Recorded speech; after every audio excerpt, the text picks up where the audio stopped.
इस वीडियो में सीखेंगे कि क्रमिक प्रतिशत को कैसे निकालेंगे जब एक ही राशि का अलग अलग प्रतिशत दिया हो क्रमिक रूप से, या फिर अलग अलग राशियों का प्रतिशत दिया हो और चिन्ह भी अलग अलग दिए हों, तो कैसे निकालेंगे, कैसे सही उत्तर तक पहुँचेंगे। आइए शुरू करते हैं वीडियो। 500 का 40% का 10% ज्ञात कीजिए। ये कैसे ज्ञात करेंगे? 2 बार ज्ञात करना है, 40 और 10। इन दोनों को जोड़कर एक साथ बिल्कुल नहीं करना, गलत हो जाएगा। पहले 40% निकालेंगे, बाईं तरफ से चलेंगे राशि के साथ में। 500 का 40% ये निकाला। 2 जीरो से पहली वीडियो में बताया कि ये 100 ही है। 2 जीरो से 2 जीरो काट दिया। अब ये 2 जीरो कटे तो 5 और 40 बचा।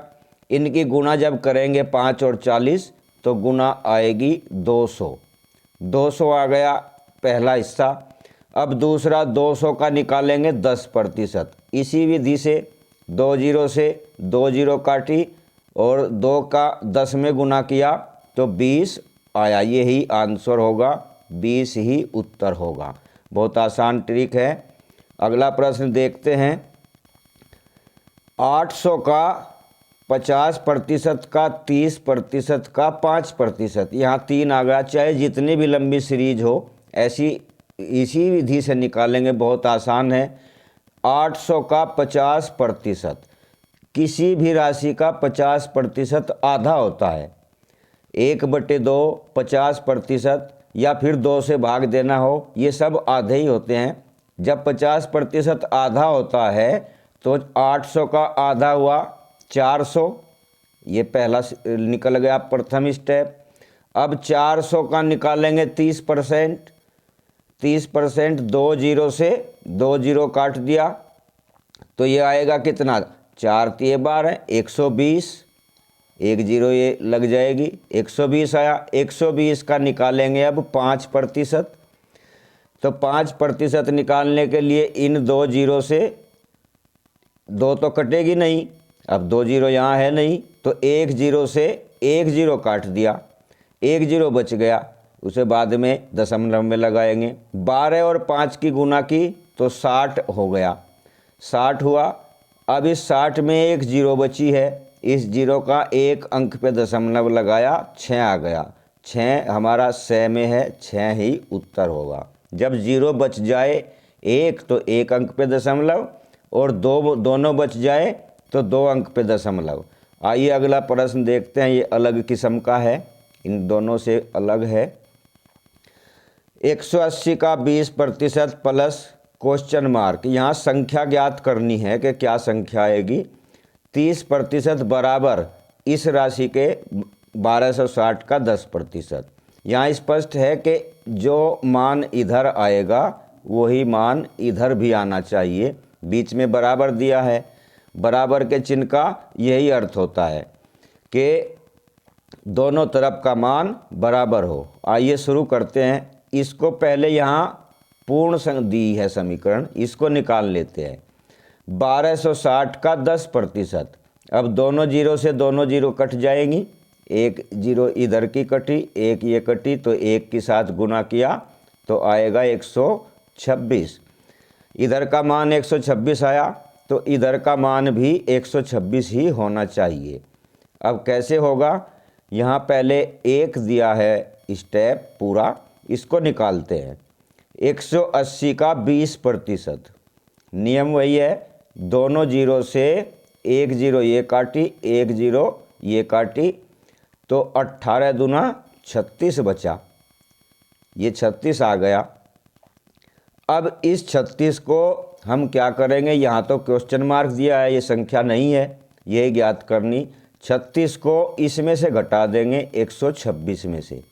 यहाँ से घटाया तो शेष बचा 90। अब 90 और चाहिए हमें। 90 और मिल जाए तो ये हमारा सवाल पूरा हो जाएगा। अब 90 किससे मिलेगा? ये 30% दिया है।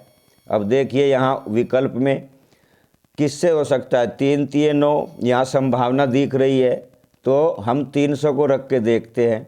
300, ये 2 जीरो से 2 जीरो काटी और 3 तिये 9, 30 का 90, यही बचा, यही हमारा उत्तर होगा। यानी जब हमें 90 की ज़रूरत थी, अब 90 कहाँ से मिलेगा, तो अलग अलग रख के देख सकते हैं। अलग अलग कैसे, 2 जीरो से 2 जीरो काटी, 9 × 27, 270 बचा, नहीं आया। फिर इन 2 जीरो से ये 2 जीरो काटी, 8 × 24, 240 हो गया, ये भी नहीं आया। इन 2 जीरो से ये काटेंगे तो 6 × 24, 200 नहीं, 36 18, 36 18, 180 हो जाएगा, ये भी नहीं आएगा। और यहाँ जब करेंगे तो 2 जीरो कटी तो और 30 × 90, यहाँ से 90 मिल गया, तो यही आंसर होगा। अगला प्रश्न देखते हैं, आखिरी, बहुत ही महत्वपूर्ण प्रश्न है, ये भी इम्पोर्टेंट है। अब यहाँ चिन्ह बदल गए हैं, यहाँ भाग का चिन्ह दिया है और बराबर यहाँ पर दिया है, यानी दोनों तरफ का मान बराबर होना चाहिए। और कैसे होगा, आइए पहले जो पूर्ण समीकरण दी है इधर, इसका मान देख लीजिए। 84 को 2 से भाग करेंगे, 2 से भाग करना भी आधा ही होता है, तो आ जाएगा 42, 42 आएगा, 84 का आधा। अब यहाँ तो क्वेश्चन मार्क दिया है, यही संख्या ज्ञात करनी है कि यहाँ पर कौन सी संख्या आएगी। अब ये ज्ञात करने के लिए पहले इस हिस्से को जो यहाँ पूरा दिया है ज्ञात करेंगे। 130 का 20%, 2 जीरो से ये दोनों जीरो काट देंगे, यहाँ आएगा 26, 26 आ गया। अब बीच में प्लस का निशान है, ये प्लस का निशान है, यानी 26 में कितना जोड़े कि 42 हो जाए, ये और पता करना है। अब देखिए पता करते हैं कि 26 में क्या जोड़े कि 42 हो जाए, तो 42 में से 26 घटा देंगे। जब 26 घटाएंगे तो यहाँ पर क्या बचेगा, 12 में से 6 गए, 6 बचेगा और एक 16 बचेगा। अब 16 कहाँ से आएगा, 80 का कितने प्रतिशत, अब कितने प्रतिशत, 8 दूनी 16, तो कहाँ से संभावना है, यहाँ 8 दूनी 16, यही आंसर होगा, 20 ही आंसर हो जाएगा। अब एक और यहाँ हो सकता है कि यदि यहाँ पर वर्गमूल का चिन्ह भी दिया हो, ये चिन्ह कई बार आता है प्रश्न में।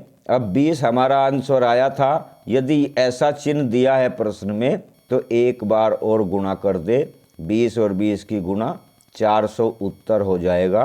और ज़्यादातर ये आता है चिन्ह लगा हुआ, केवल इतना ही करना है, जो उत्तर आए उसे उसी में गुणा कर दे, यानी उसका वर्ग कर दे। ऐसा चिन्ह होगा तो 400 उत्तर, नहीं होगा तो 20 उत्तर।